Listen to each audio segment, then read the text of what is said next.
Hello everyone. आज dinner के लिए सबकी फरमाइश है एग करी बनाने की। एग करी के लिए चाहिए हमें एग्स। देखें, एग्स। अरे, ये तो सिर्फ 7 एग्स हैं।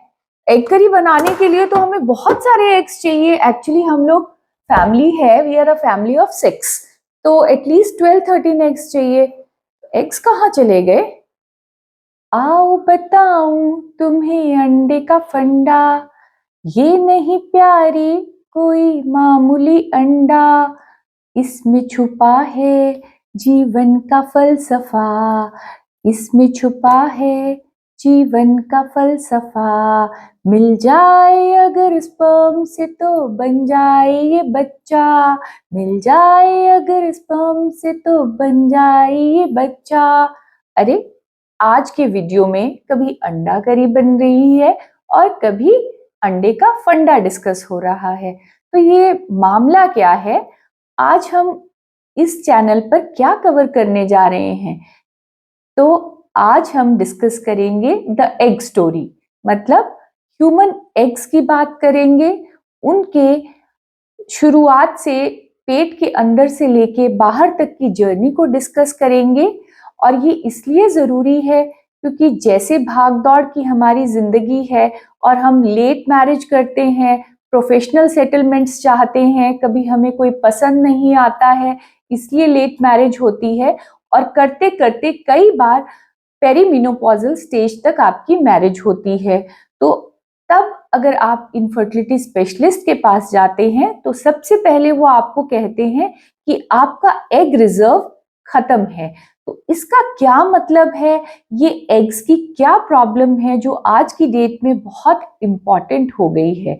तो जैसा कि हमने समझा कि पहले से आज की जिंदगी, अगर मैं बात करूं आज से 25-30 साल पहले, तो आम तौर पे मैरिज की एज होती थी अर्ली 20s। लेकिन आज अगर हम देखें, जैसे पढ़ाई कर रही हैं लड़कियां, या जैसे हम लोग की काम करने का तरीका है, और हम चाहते हैं कि हम तब डिसीजन लें जब हम पूरे सेटल हो जाएं, तो वो करते करते हमारे 30s में जाके आजकल आमतौर पे मैरिजेस हो रही हैं। और इसका सबसे बड़ा कारण हो जाता है बाद में इनफर्टिलिटी। आप कमा तो लेते हैं लेकिन फिर आपका जो खर्चा है वो इनफर्टिलिटी क्लिनिक्स की दौड़ में खत्म हो जाता है। तो वेलकम टू माय चैनल। मैं हूं डॉक्टर आनंदिता सिंह ठाकुर। मैं एक प्रैक्टिसिंग ऑब्स्टेट्रिशियन, गायनेकोलॉजिस्ट और इनफर्टिलिटी स्पेशलिस्ट हूं साईं हॉस्पिटल हमीरपुर में। तो आज हम बात करेंगे आपके एग्स की और वो किस स्पीड पे खत्म होते हैं। तो सबसे पहले शुरुआत से शुरू करते हैं। जब एक बच्चा गर्भ में होता है तो वो फीटस जो है वो फीमेल फीटस बनेगा या मेल बेबी में डेवलप होगा, ये हमारा डिसाइड हो जाता है 6 वीक्स में। मतलब कि अगर वाई क्रोमोसोम रहेगा तो वो मेल बेबी बनेगा, अगर वाई क्रोमोसोम एब्सेंट रहता है तो वो फीमेल बेबी में चेंज हो जाता है। अब ये डिफ्रेंशिएट होते होते जो प्राइमोर्डियल जर्म सेल्स होते हैं, मतलब मैं बात करूं तो बिल्कुल शुरुआती जो हमारी एम्ब्रियो की स्टेजेस होती हैं, उसमें छोटे छोटे सेल्स होते हैं जिन्हें हम प्राइमोर्डियल जर्म सेल्स बोलते हैं। और वो डिफ्रेंशिएट होकर लगभग 16 वीक्स में ओवरी कंप्लीट हो जाती है। नंबर ऑफ एग्स की अगर हम बात करें कि एक अगर फीमेल फीटस है उसकी ओवरी में कितने एग्स होते हैं, तो वो साइंटिफिकली प्रूवन है कि लगभग 6 to 7 मिलियन एग्स होते हैं जो फीमेल की ओवरी में होते हैं इन यूट्रस। लेकिन जब बच्चे का जन्म होता है या जब एक फुल टर्म बेबी गर्ल पैदा होती है तो उसकी ओवरी में जो एग्स रह जाते हैं वो नंबर होता है 1 to 2 मिलियन। अब आपको ये समझ में आना जरूरी है कि जहां हमारा इन यूट्रो जो ओवरी में एग्स हैं वो 6 to 7 मिलियन थे, वो एट बर्थ 1 to 2 मिलियन है। मतलब 6 में से सिर्फ एक एग है जो आपके काम का बचा है। अब धीरे धीरे करके बर्थ के बाद जो बेबी गर्ल है वो बड़ी होती है और उसी तरीके से पीरियड्स की स्टेज तक पहुंचती है जिसे हम प्यूबर्टी कहते हैं। तो प्यूबर्टी में जब मिनार्की होती है, जब मेंसेस आना शुरू होते हैं, तो वो एग्स की क्वांटिटी 1 to 2 मिलियन मतलब 10 से 20 लाख से कम होकर 1 to 5 लाख तक प्यूबर्टी में एग्स की मात्रा रह जाती है। इसका मतलब कि और धीरे धीरे नंबर कम होता जा रहा है। अब मिनार्की के बाद हर महीने पीरियड्स आएंगे और हर महीने पीरियड्स आने पे आप कुछ एग्स जो है वो एट्रीजिया में चले जाएंगे। होता तो यूं है कि हर माहवारी के साथ 1 या 2 एग्स ओव्यूलेट होते हैं और जो बाकी एग्स जो थोड़ा बहुत स्टिमुलेट हुए होते हैं वो एट्रीजिया में चले जाते हैं। लेकिन एज का फीमेल्स की लाइफ में बहुत इंपॉर्टेंस है अगर हम इनफर्टिलिटी की बात समझें तो, क्योंकि महिलाओं में एग का फर्क नंबर क्वालिटी पे तो पड़ता ही है, एग नंबर क्वालिटी पे, लेकिन क्वांटिटी पे इसका बहुत असर पड़ता है। तो हर महीने के साथ आपको जैसे जैसे माहवारी आती जाती है आपके नंबर ऑफ एग्स कम होते जाते हैं और 20 की एज तक जब आप पहुंचते हैं तो आपका एग नंबर बच जाता है 1 lakh. And this is the good time to get pregnant. आपको उस टाइम मैरिज करके अगर आप बच्चा प्लान कर लेते हैं तो खास दिक्कतों का सामना नहीं करना पड़ता है।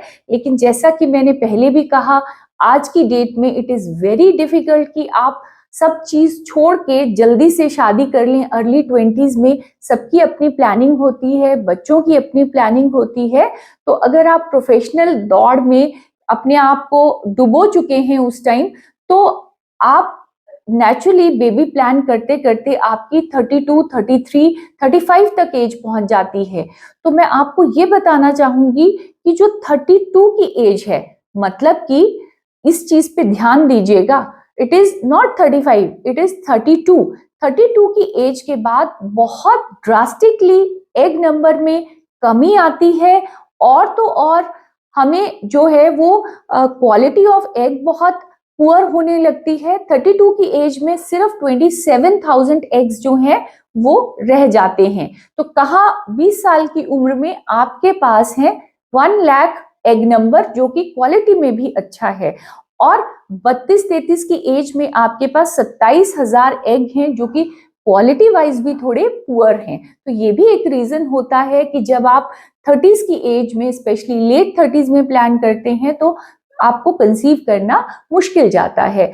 और जैसे 35 की एज के बाद हम बहुत बार सुनते हैं कि किसी गर्भवती महिला को डाउन सिंड्रोम बच्चे में पाया गया। इसका रीजन जो होता है, जो आपके एग्स बचे हैं वो क्रोमोसोमली नॉर्मल नहीं होते हैं, जिन्हें हम एन्यूप्लाइड एग्स बोलते हैं, और उसकी वजह से जेनेटिक प्रॉब्लम्स बढ़ने लगती हैं। और स्टोरी यही नहीं खत्म होती। कई बार हम सेलिब्रिटीज से इन्फ्लुएंस होते हैं, हीरो हीरोइंस को देखते हैं कि they are planning their pregnancies in late 30s और 40s।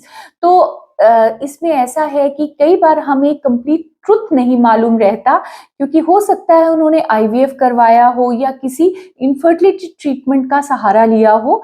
बहुत बार ऐसा भी होता है, आजकल वीडियोस में हम फॉरेन के लोगों को देखते हैं जो महिलाएं थोड़ा लेट प्लान करती हैं और 40s में भी नेचुरली कंसीव करती हैं। तो ये जानना बहुत जरूरी है कि इंडियन महिलाओं में मीनोपॉज थोड़ा जल्दी आता है और एग रिजर्व 35 के बाद बहुत एक्सपोनेंशियली कम जाता है, यहाँ तक कि 40 की एज तक आते आते मात्र 5,000 से 10,000 एग्स आपके पास होते हैं। इसके अलावा क्वालिटी तो डिक्रीज होती ही है। तो इसी तरीके से आपको समझना है कि हर साइकिल में 1 या 2 एग्स जब ओव्यूलेट करते हैं, आपके लगभग 500 से 1000 एग्स जो हैं वो वेस्ट हो जाते हैं या एट्रीजिया हो जाता है। तो हमें अपनी प्रेगनेंसी अगर आराम से प्लान करनी है, कोई उसमें कॉम्प्लिकेशन नहीं चाहिए, तो बेटर ये है कि हम अपनी जो जर्नी है पेरेंटहुड की वो हम 20s में शुरू करें। जैसा कि देखने में भी आया है बहुत सारी रिसर्च में, जैसे ACOG की एक रिसर्च है, American college of obstetrician and gynaecologist की, कि अगर आप 40 इयर्स की एज में आईवीएफ करवाते हैं तो सक्सेस ऑफ आईवीएफ इज 5%। वहीं अगर आप 45 की एज में आईवीएफ कराते हैं then the success remains only 1%। तो जितना जल्दी आप चाहेंगे प्लान करना 20s में और अर्ली 30s में, आपके लिए even success of IVF is good. तो अब आते हैं कुछ क्वेरीज पे जो पेशेंट बहुत कॉमनली पूछता है कि मान लीजिए मैंने अपनी ओवुलेशन कम कर दी, मतलब कि मैंने कॉन्ट्रासेप्टिव पिल्स ले लिए या आईयूसीडी डलवा दी जिससे मुझे ओवुलेशन नहीं हो रही है, तो भी क्या मेरे एग्स खत्म हो जाएंगे? तो आंसर है हाँ, बिल्कुल। सेम रेट पे सेम तरीके से एग्स आपके हर महीने खत्म होते रहेंगे।